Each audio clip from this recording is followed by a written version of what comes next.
What's up, everyone? Welcome to the 38th episode. That's right, 38th of the Boundless Business Podcast. As always, it's Nico, Larissa, and Justine. Team, good morning. What are we talking about today?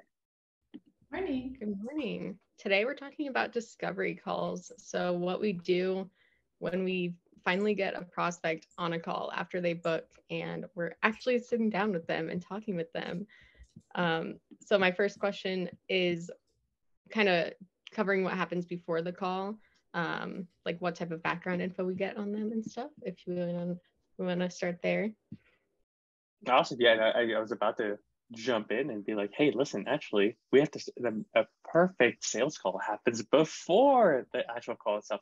So Justine hit the nail on the head perfectly. What we want to focus on really is who are we even talking to and what problem do they think they have? And it's important because as we kind of go through this whole sales process, not sales process, as you can see, that's my terminology. But as we go through this overview, what I want to do is I want to get as close to answering three specific questions as possible. What are your goals? What are you doing today / what's not working? And what's a perfect future state? If I can answer all three of those calls or all three of those questions, I can move them much closer to a finished sale if I have a solution that can help solve that. So a perfect one and prep work before is I have a couple questions that I need to know. How much is your agency making right now? How many additional leads are you looking for? And what's the current methods of getting new leads, right? If I have those questions answered, I can do a little bit more background research, but I have a pretty good starting point on how I want to jump into the conversation. Also, it's how we phrase it, right? I call most of my meetings discovery calls because I'm discovering you and if I can help. So that's really like on the prep work side of what I focus on. Larissa, am I missing anything that we want answered before the actual sales call itself? So to kind of, and a lot of the answers, Nico, you just gave were more structured towards our current process. So I do want to add in a little caveat, right? That like what we do is likely different than what you, the listener, does. And your needs in a sales process are very different and an introduction call, right? So the big things you want to really make sure you hit on are like, who are these people? What do they do? And what qualifiers do you need on your end to determine whether or not they're a serious buyer? So with that being said, let's say a qualifier for you is company size. You can ask a question in your, booking form that says, hey, how many employees do you have? Maybe have a drop down just to give you some idea about who they are and their company size. That can be a qualifier for you before you get on a call with them. Because the way you approach a 100-person company may be different than the way you approach a 10-person company. That's a good indicator for you to have possibly. And that can go for a ton of different variables. And it really just depends largely on like what matters to you in your sales process for you to be able to determine whether or not somebody is a good fit for you. Ideally, before you get on the call with somebody, you want to know high level, could this person be a good fit for you?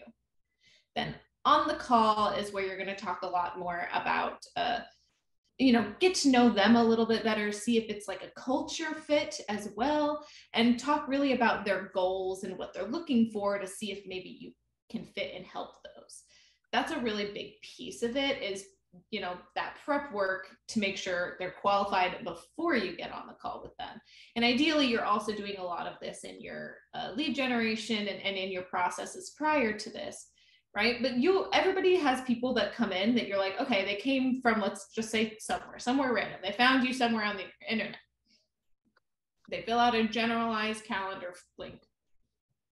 You don't necessarily want to be talking to people you have zero context on because that doesn't make it easy for you. Right. So as long as you go in, you get their basic info, just enough that if you look at their website for 2 minutes before you jump on the call with them, you should be able to do this call just fine. That's ultimately what you need.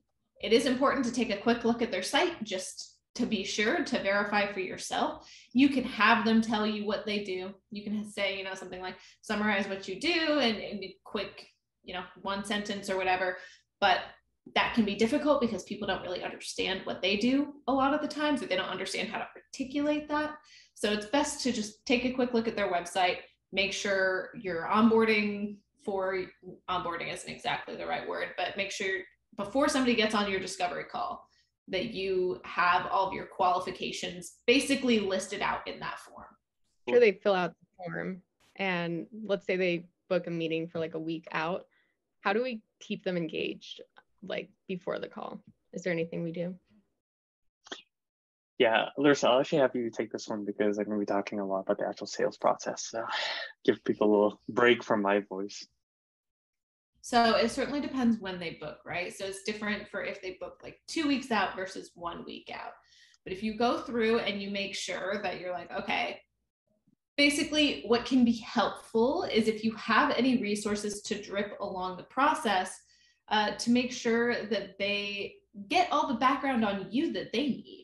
You know, that's a good point for you to introduce yourself and for you to say, hey, you know, I'm super excited to jump on a call with you on Thursday, but I wanted to just go ahead and shoot an email over now and give you some background on, you know, myself, my firm, and what we do. That can be really helpful and can go a long way. And it starts everything off on a good foot. Because otherwise you have people getting on a call and they have no idea what you do. They'll have no clue.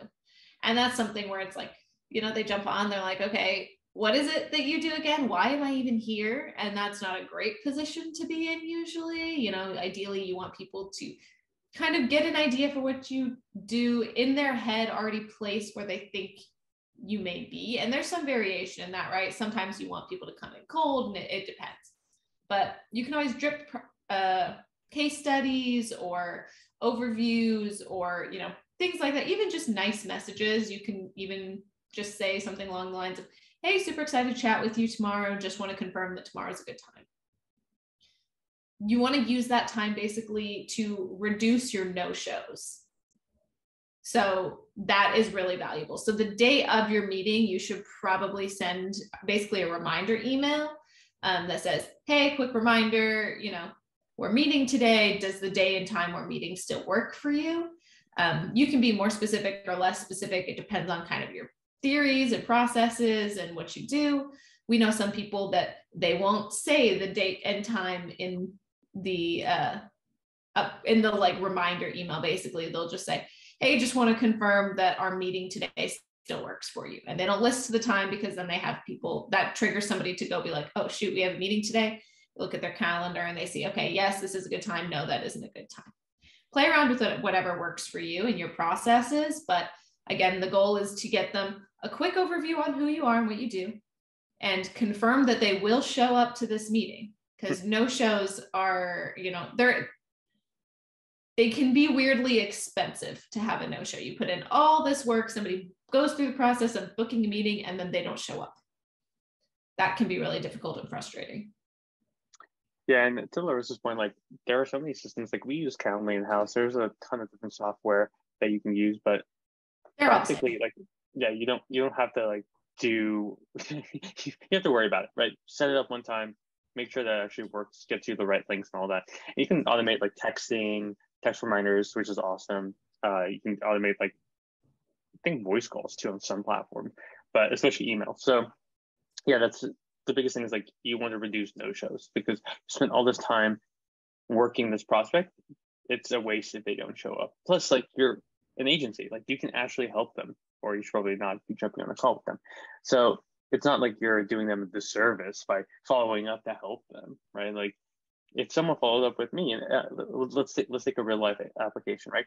I am not a tax expert, nor do I wish I ever could be. Now, Larissa is very skilled at taxes, but you know she has a lot to do, like play with her dogs. So she probably doesn't want to help me with my taxes. H&R Block does a really good job of continuously sending me emails saying, "Hey, tax date's coming up. We have specialists that can help you, or we have these online resources." Should I fault them for helping me? No, taxes are important. So that's just a quick analogy outside the marketing world saying following up is not bad because you're actually helping someone. All right, Nico, let's jump into it. What do we do on our first discovery call? Yeah, so like I said, we have 3 questions that we want to ask. And there's, you could, in my old scripts, you could just ask them point blank, but it's probably better not to do so. So what are the 3 questions that we want to ask or get answers from? What's the goal? what's the current state, what's the future state. And the reason we do this is your goal, if I asked how many new clients do you want, you could say 1 million. It's like, oh, that's great. But in the future state, you don't want to work more than 40 hours a week. Well, typically, if you have 1 million, if your goal is 1 million clients, you're going to work a lot, right? So maybe in the future state, or maybe the actual goal is you want $1 million in revenue with maybe 10 clients. That's vastly different. So what we want to figure out is, and part of the questionnaire helps answer these in the beginning, like what are we currently doing? So we have an idea, oh, they're mostly referral based or they use cold outreach or whatever that is, right? Then we can start getting very clear.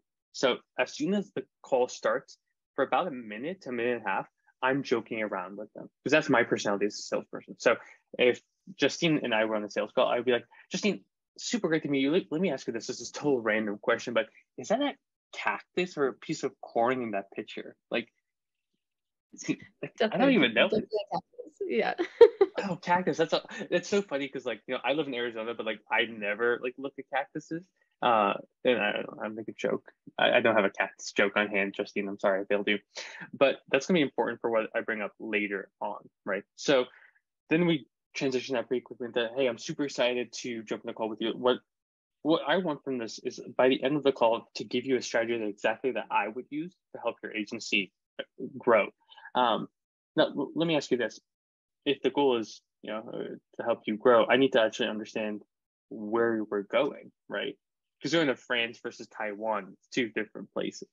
So then I start asking them about what, you know, what they do kind of, but more like what they're trying to achieve. And there's different routes, you know, this is just an overgeneralization. But they could say, you know, let me tell you a backstory. That usually gives them the chance to go, we started the agency in 2009, we did this, now we do this. They give me the background without giving me the background, without me having to ask for it. So then they're like, we're at 10 clients and we're really trying to get to 15 by October of next year, of 2023.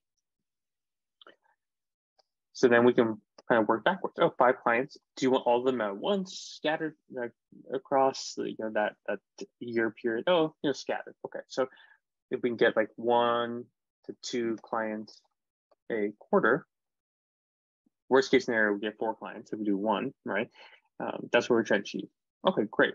Now, in your questionnaire, then we transition that to the current state. And again, this is very, very specific to, this conversation is very specific to lead gen. But if you're a creative branding agency, do SEO, web dev, it's more or less the same. Like, what's your goal, right? Is it to increase revenue or save costs, right? So the goal is like, hey, we have a website, it's not converting. No one's filling out forms. Okay, so how many forms would we like to get submitted from there? 100. Is that a day? No, a month. Okay, so our goal is 100 form fills. I'd like to specifically call out what you just did there, right? So not only are you quantifying their goal, you're putting a time frame to it. And that's really important too. Like a lot of what this discovery call is about is setting expectations with clients and having them be very clear about what it is that they want. That's also a really good way for you to filter out clients that have unreasonable expectations and make sure that, you know, if they do say, well, I want 1,000 form fills a month, but my budget is $2. Well, you know, you could tell them to do something else. Like you're probably not the best fit for them. Yeah, and to Larissa's point, there's a reason we're going to do this in a second, right? So, I mean, actually, let's do this. I don't want to go down the boundless rabbit hole. Justine, give me an agency. SEO. SEO, great. Larissa, give me a goal. 5 new clients in the next quarter. Okay, great. So you want 5 new clients. Do you, let me ask you this, like what's the average budget typically for a client that works with you for SEO? Let's go ahead and say in this example, $2K a month. Okay. How long do they typically stay with you? SEO clients typically have to sign around a 6-month contract. 6 to 18 months. Just pick a number in there. Yeah, we'll say 6 months. 6 months. Okay, great. So really like what we're trying to do is we're trying to get 5 new clients that stay for 3 months at 2 months of pop, right? So really we're looking at 12K in revenue per client, and we want 5 of those. So our goal is actually 60K, right? 12, yeah, 60K in revenue. Now, the best thing is in marketing, lead gen, or anything, right? Marketing costs for new acquisition is around 10%, right? That's without commissions or anything like that. So right now, typically, you're looking at about 6K over those like 3 months, about 2,000 a month to acquire that. Is that totally random or like totally out of the park of what you're willing to spend to acquire like 60K in revenue? Right? And this is rhetorical. I'm not going to make you guys to go through it, but now by just focusing on this, we've assigned a dollar figure so that, and the number one problem that a lot of agencies actually have with sales pitches is they never want to talk about revenue. I want to talk about it as soon as possible. But to Larissa's point, like if I only have $2 to spend, then we shouldn't be chatting. Go buy some stickers. I think that would be better. Or don't spend the $2, right? So now that we kind of have a specific goal in mind, and this is for a revenue-driven agency like SEO or something like that, for creative branding or something like that, you can still do this. It takes a little bit of a different path to actually get a quantifiable number. But then we say, okay, and based on my averages, you need 10 calls for a client and 100 leads to respond. So if we want 5 new clients, we need 500 responses, right? How many inquiries, responses are we getting today? Now we're transitioning that into the current state. Okay, we're only getting 5. Okay, so we're not going to be able to hit our goal if we need 500 and we get 5. There's a disconnect.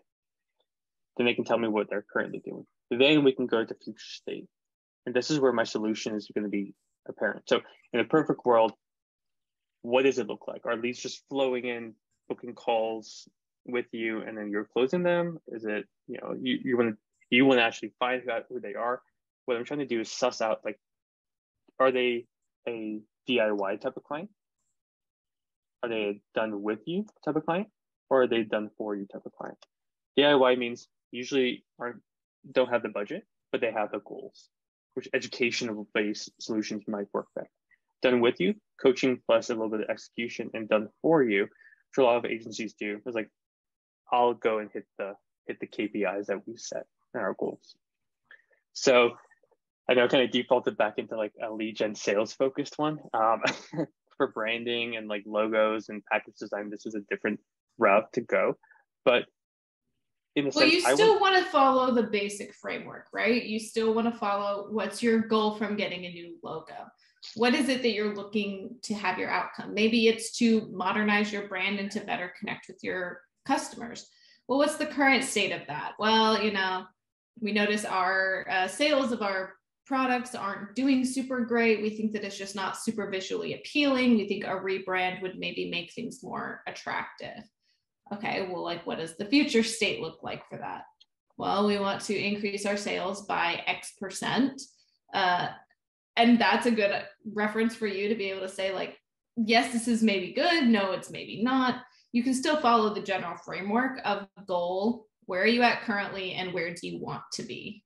Yeah, absolutely. So, Justine, I mean, you're a little bit more removed from the sales process. What questions do you have about goal, current state, future state?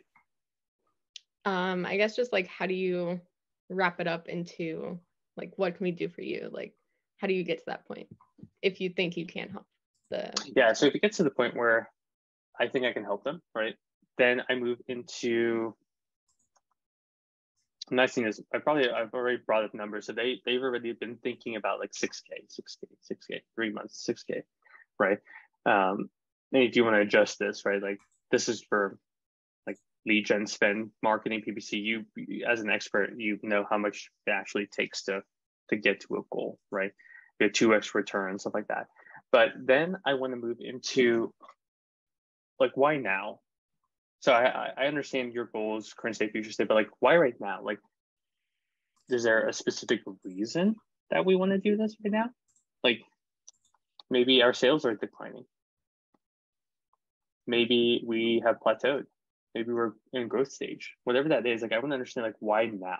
Because there's more reasons not to work together than there is to work together. And especially with a lead gen focused agency, even with our SaaS, like we're focused on growth. So again, if your goal was like one new client a year, we might not be the perfect fit for you because there are small things like on a DIY that we could help with. But I mean, that one client will probably just come because you do great work. But if that's the case, if I think I can help them, then I'll bring up like why now? If why now is a good, because like, hey, we've been stagnant for 4 years, for instance, right? Then we can move into the solution. And that's when I'll talk about what we can do. And I can say, hey, listen, so you need to reach out to like, you need to get 500 responses, right? There are multiple ways of doing it. For me, I would then default into our lever system, right? For quick wins, and I'd show them and take them to a quick one page where I'm like, this is what we do. Then we transition to that, boom, boom, boom, boom, with the goal of getting to 500 responses over 3 months that would turn into this many book calls, that would turn into this many closed deals. And then I would pause. I wouldn't say anything. Once I've delivered what I actually do, and I have them, because what they say next will determine everything. If they're like, okay, then there might be confusion on the product. I'm like, okay, it sounds like there might be a little confusion. Is it on, it's on what we would do? If yes, then we move on from there, right? If it's like, no, the price just seems a little bit much. Okay, let's go back to it. Price can always be adjusted. That just means that our goals will be adjusted too. So instead of 5 clients, we just want 2. So then we can play with the numbers. Oh, I don't want 2 clients. That's too ridiculous. Okay, well, don't know. Yeah. Don't know what these are the costs, right? Like I don't want to pay for electricity. Great, turn it off. I want reduced amounts of electricity. There's some wiggle room, but electricity costs are electricity costs. So I think that's a helpful example. I don't know if there's any additional context there. Definitely the sales process that you go through in your discovery call process will certainly depend on, the services you're providing, who you're reaching out to, all those things. Those things can definitely be adjusted. What's really helpful is to go through and kind of map out what a typical sales process looks like. But to do that, start by what is the goal at the end of your discovery call? Start there and work backwards to make sure you're asking all the questions you need to ask in that discovery call. Another common mistake we see people make is they'll get on discovery calls and they will talk the whole time. That is not the way to go about it. You want to make sure that people are talking to you, that you're not sitting there talking to them, because then that's just a sales pitch, right? This is largely about relationship building. This really is about figuring out whether or not somebody is a good fit for you. So being able to tie in all those pieces to basically say, hey, on this call, what I want to do is, get to know you a little bit and figure out, if there's maybe any working relationship for us moving forward. If not, no big deal. If there is, great, we can move on to the next stage. So the next stage depends a lot, again, on what you do, your services, the clients you work with. For example, if you're working with any sort of like government agency, you're going to have to probably submit an RFP and go through all of those things. If you're working with larger types of clients, they're going to want a very fleshed out contract, and they're going to want a lengthy legal review, and it's going to go through a lot of processes, right? If you're selling, maybe to smaller companies, you can possibly avoid some of those hoops. But being able to understand the entirety of your sales process helps you set up what you need for the discovery call process. So the discovery call process, again, figure out if you're a good fit to work with somebody. That's it. And if not, no big deal, move on. If you are, it's great. Continue on to the next step of your sales process. Absolutely. And then the biggest thing is like, we want a clear next steps. I don't know how many calls I've audited where there are no next steps. They presented their offer and then just kind of left it. So you want to outline clear next steps. And I literally write it out. And I'm like, I'm going to send you these notes, right? I think we can work together in this capacity, right? I'm going to actually attach exactly like point by point, like it's a pre-done like overview of what we would do. Now, I know there's going to be questions, right? And you're probably asking yourself, like, do I actually want to hit the notes that we talked about? Do you actually want 5 new clients a quarter? Or do you want 5 new clients a month? Do you want 5 new clients a year? You're going to have to think about these things, right? I'm not a huge fan of the one call close because there's so much more context that's needed, in my opinion.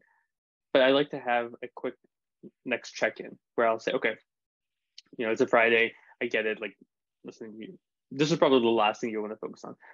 But what does Tuesday look like? Because I would like to have a quick 10-minute check-in to see if there's any additional things that you've thought about that you want to achieve together. And then we can review next steps. Whether we work together or not, I like to have next steps because I don't want to waste your time. And I know you don't want to waste mine. That's a good point. If you need to meet with them again, get that meeting set before you get off the call with them. Yeah. Pull up your calendar and say, what does your week look like next week or the following week? Make sure you're giving yourself enough time to prepare for that second meeting. But before you get off that call, you should have, as Nico mentioned, your next steps defined. And if you need to meet with them again, you should have that scheduled and an invite sent to them before they got off the call. Yeah, 100%. Cool. Well, I know we're at the end of it. Justine, any other questions for us? No, that was it. Just any last advice you want to give? Otherwise, I think we're good. No, I mean, just test, record your calls, send these calls to your clients, and then keep refining your process until you find something that works 100% for you. And if you have any questions, email me at nico@getboundlessmedia.com. We have a YouTube channel, Get Boundless Media. Search it. We're second. We're going to be ranking for us very soon. Website, getboundlessmedia.com. And yeah, let me know if you have any questions. But you guys have a fantastic rest of your day. Talk soon. Peace.